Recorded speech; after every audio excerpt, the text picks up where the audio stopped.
I'm your host, Annie Bowles, and this is News du Jour.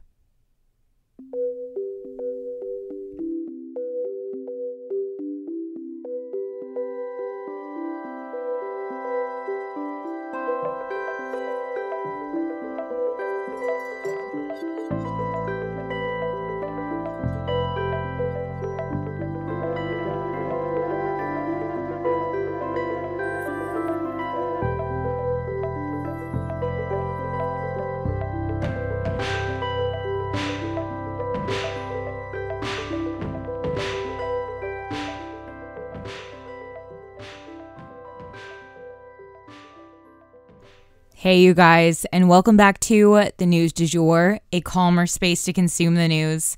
So today's episode is so intense, so layered, so tragic, and so poignant in a lot of ways. So one story just flows into the next. Let's get into it. For this first story, which is also kind of our second story, I do have to issue a content warning. Both involve death at sea. So first, we of course have to touch on the Titan. So as of the time I'm recording this, not only did the Titan submersible run out of time for oxygen, but there was also a quote-unquote debris field found underwater, suggesting that the vessel may have fallen apart or met some type of catastrophic end. They found this debris actually very close to the bow of the Titanic. They extracted some of it and were able to confirm, unfortunately, that the debris were pieces of the Titan that they had been looking for. Based on the debris, they believe that the vessel either imploded or exploded, and that the 5 male passengers on board almost certainly were killed by the explosion or drowned. Apparently, the U.S. military had picked up the sound of this explosion days prior, but weren't aware of the exact location of the sound in order to find the vessel. It is heartbreaking to learn the fate of these people, and I shudder to think what their families are going through right now. Our hearts truly do go out to them during this time. And like I said, this episode is super layered, so I wanted to share with you guys another tragic detail that has come out about this story. If you guys remember the Titanic movie, how there was this sweet elderly couple that died together in bed, hands held, water rushing all around them.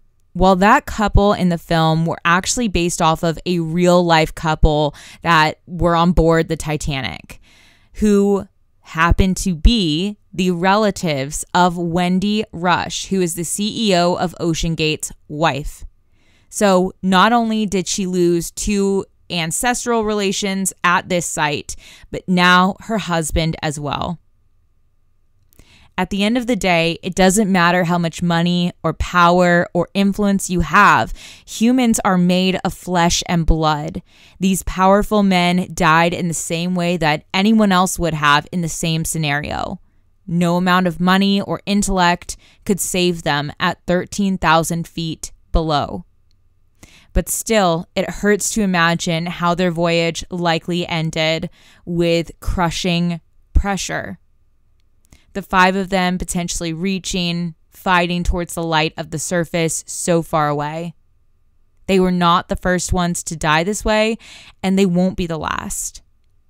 But the conversation surrounding the billionaire-filled Titan and even the Titanic itself have led to this larger dialogue we're hearing right now about how we cover shipwrecks.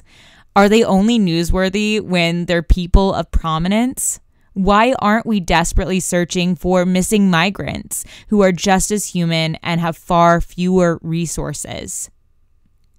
Hundreds, if not thousands of migrants die at sea, making perilous voyages just to try to live in freedom, while billionaires with all the freedom in the world choose to go down and gaze at the sight of someone else's trauma. And that leads us to how a few other ultra wealthy have been spending their time rescuing migrants on a superyacht. So, yes, a $175 million super yacht rescued over 100 migrants who were lost at sea. They were sending out distress calls just like the Titanic and maybe even like the Titan. But unlike those ships, these migrants probably believed their calls would go unanswered deep in the Mediterranean Sea, but they weren't unanswered. The Mayan Queen IV was one of the world's largest super yachts, the 100 top largest. And she was sailing smoothly nearby, and she rescued these lost souls at about 3 a.m. in the utter darkness. The shimmering ship is owned by a Mexican silver magnate, which makes sense given the ship's rippling silver exterior. The emergency was already upon them at 3 a.m. as the migrants' ship had already sank. The 4-person crew on the super yacht began pulling human lives out of the water, including those of children and babies, and answering the screams of those just as helpless as the billionaires that the Coast Guard and the U.S. Navy were tracking down. These migrants were on a ship that held 650 people.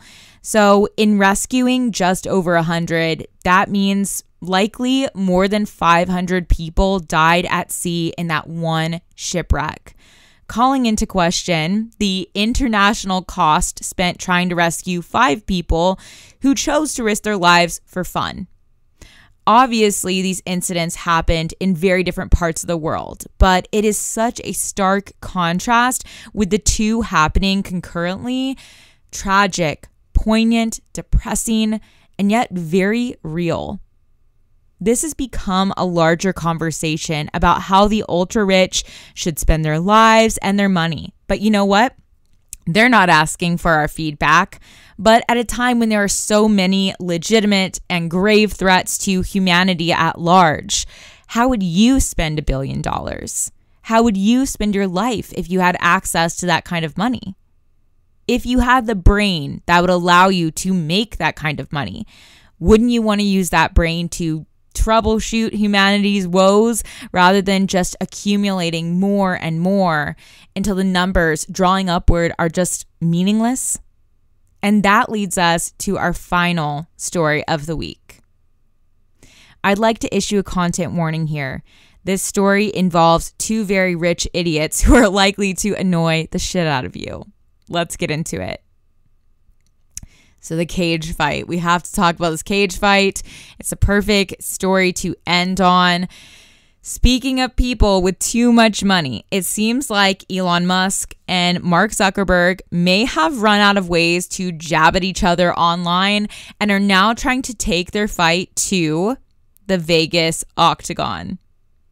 You see, Mark Zuckerberg famously takes Brazilian jiu-jitsu, and someone told Elon Musk that he better, quote unquote, be careful because Zuckerberg does jiu-jitsu. And of course, Musk responds, quote, "I'm up for a cage match if he is, LOL," end quote.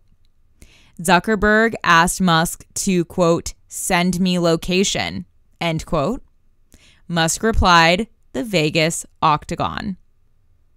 This fight may not be serious, and it may not even really be happening, especially knowing Elon Musk, but it has certainly set the internet ablaze. Memes and trading cards and more have emerged.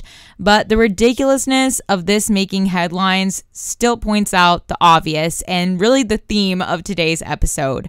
Billionaires have got to be the most tone-deaf human beings. Read the room. The thought of these two actually fighting in a ring while so many serious crises are underway is just absolutely maddening. There are billionaires putting their lives on the line to go to outer space or go to the bottom of the ocean. There are billionaires pulling helpless people out of the sea. Hopefully that would wake some of them up. There are billionaires gearing up to fight one another now, all while the rest of the world is dodging natural disasters and Americans are dodging bullets. It's hard to know how we got here at times or how to unravel the constructs that led us here. But at the core of it all is one thing: the worship of money. And maybe the good thing to come out of all of this is that we're talking about it. Imagine if Musk and Zuckerberg actually put their minds and resources together towards the betterment of humanity. There would be nothing that could stand in their way. And that is the news du jour.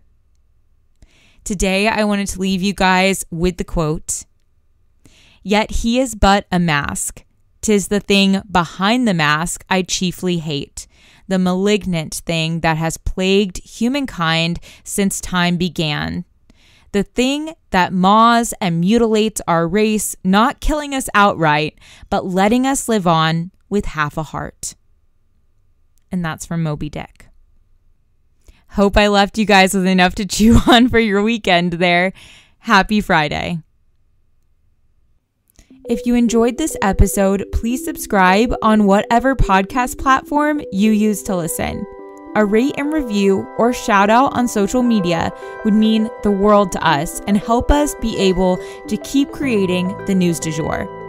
But the best way to support all of our work is to become a patron at www.patreon.com/sugarfreemedia. You can also follow us on social media under sugarfreemedia.co on Instagram and just sugarfreemedia, all one word, on TikTok.